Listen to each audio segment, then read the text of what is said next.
土ばさみが誕生したのは、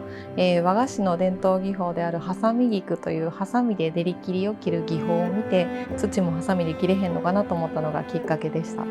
高尊釜の白磁は青紙白磁と言いまして、中国三大美女の一人である青紙から名前を取った白磁になります。特徴は、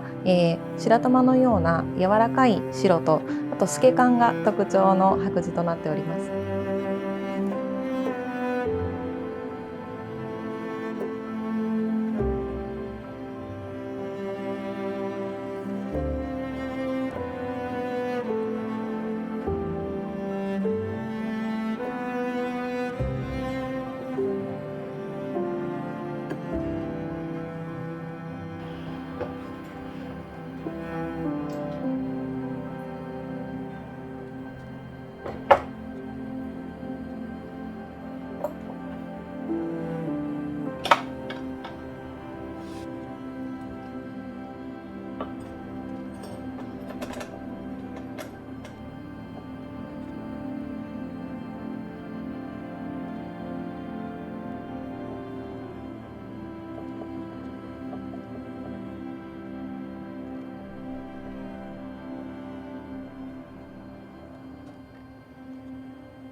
総バサミの、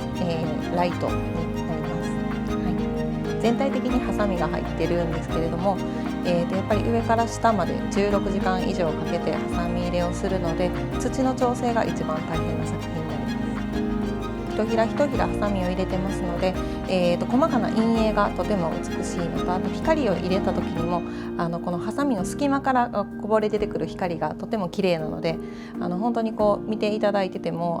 消しても明かりをつけてもとても楽しんでいただける作品になってます。